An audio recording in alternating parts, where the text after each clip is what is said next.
ভোটে জয়ের আনন্দে পটকা ফাটানোই কাল হয়ে দাঁড়ালো বিজেপি কর্মী জগদীশ বসাকের জীবনে। অভিযোগ, তৃণমূল আশ্রিত দুষ্কৃতীদের হামলায় গুরুতর জখম হওয়ার পর চিকিৎসাধীন অবস্থায় মৃত্যু হয়েছে তার। ঘটনাকে কেন্দ্র করে ব্যাপক চাঞ্চল্য ছড়িয়েছে গঙ্গারামপুরের মহারাজপুর পাটন এলাকায়। জানা গিয়েছে, চলতি মাসের 4 তারিখে ভোটের ফল প্রকাশের দিন কুশমুন্ডি আসনে বিজেপি জয়ের আনন্দে গঙ্গারামপুর ব্লকের 3-2 বেলবাড়ি গ্রাম পঞ্চায়েতের 188 নম্বর বুথ এলাকায় বিজেপি কর্মীরা পটকা ফাটাচ্ছিলেন। সেই ঘটনাকে কেন্দ্র করে স্থানীয় তৃণমূল ও বিজেপি কর্মীদের মধ্যে বচসা বাঁধে। অভিযোগ, এরপর তৃণমূল আশ্রিত দুষ্কৃতীরা জগদীশ বসাকের বাড়িতে চড়াও হয়, তাকে বেধড়ক মারধর করা হয় এবং তার ছেলে জয়ন্ত বসাকের গলায় হাসুয়ার কোপ মারা হয় বলেও অভিযোগ উঠেছে। আহতদের প্রথমে গঙ্গারামপুর সুপার স্পেশালিটি হাসপাতালে ভর্তি করা হয়। পরে জগদীশ বসাকের শারীরিক অবস্থার অবনতি হলে তাকে মালদা মেডিকেল কলেজ হাসপাতালে স্থানান্তরিত করা হয়। সেখান থেকেও অবস্থার আরো অবনতি হওয়ায় কলকাতায় নিয়ে যাওয়া হয়। রবিবার চিকিৎসাধীন অবস্থায় তার মৃত্যু হয়। এই বিষয়ে বিজেপি জেলা সভাপতি স্বরূপ চৌধুরী কি বলছেন শুনুন।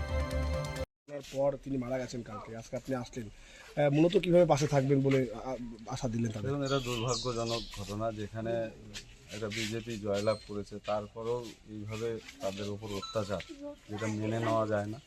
আজকে ভারতীয় জনতা পার্টি গোটা রাজ্যে সংযত আছে বলে কোনো রকম অপ্রীতিকর আর অন্যদের কোনো ক্ষতি হয়নি, কিন্তু আমাদের লোকে এইভাবে ক্ষতি হওয়া, এটা আমাদের পক্ষে মেনে নেওয়া খুব কঠিন বিষয়। আমরা ভারতীয় জনতা পার্টির সমস্ত ঊর্ধ্বতম যারা আছেন তাদেরকেও জানিয়েছি। আমি নিজেও আসলাম এখানে, ওনার বাড়ির লোকের সঙ্গে দেখা করলাম। আমরা সব রকমভাবে ওনার পাশে থাকব এবং অপরাধীদের কঠোর থেকে কঠোরতর যাতে সাজা হয় সে পুরো ব্যবস্থা হবে। আপাতত এখন যে লোক চলে গেছে সেটাকে ফিরে পাবো না, বাড়ির লোক যারা আছে তাদের সবসময় পাশে আমরা থাকবো।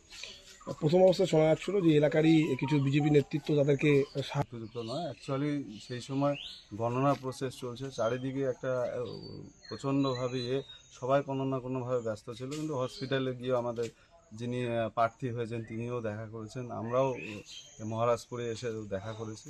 টাইম টু টাইম আমাদের যোগাযোগ ছিল। একটা ঘটনা ঘটে গেলে সঙ্গে সঙ্গে সেই জায়গায় করাটা অনেকটাই কঠিন হয়ে যায়, কেন একটা বড় একটা তৈরি হয়েছে। আর সেই ক্ষেত্রে এগুলো বিষয় থাকবেই, অনেকে একে অপরের বিরুদ্ধে বলবে, সেটা বড় বিষয় না, কিন্তু একটা দুর্ভাগ্যজনক ঘটনা, এরকম যাতে কারোর সঙ্গে কোনোদিন না ঘটে সেটাই আমরা আশা করি।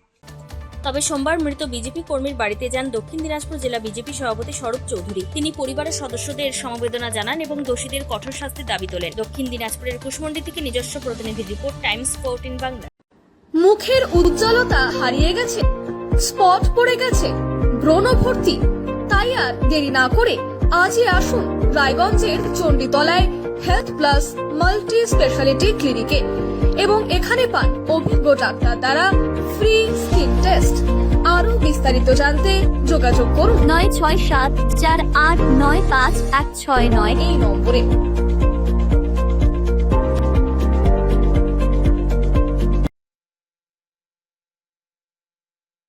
আজ তোমার বিয়ে সাজলো নতুন সাজে,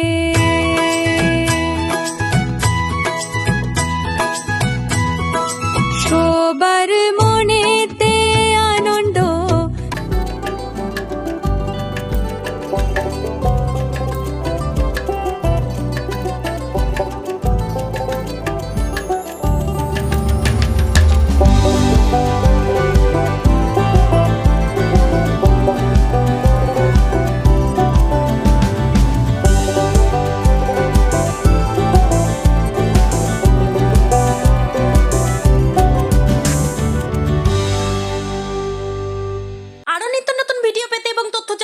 ফেসবুক পেজকে লাইক ও ফলো করে রাখুন। সেই সঙ্গে টাইমস 14 বাংলার ইউটিউব চ্যানেলকে সাবস্ক্রাইব করতে ভুলবেন না।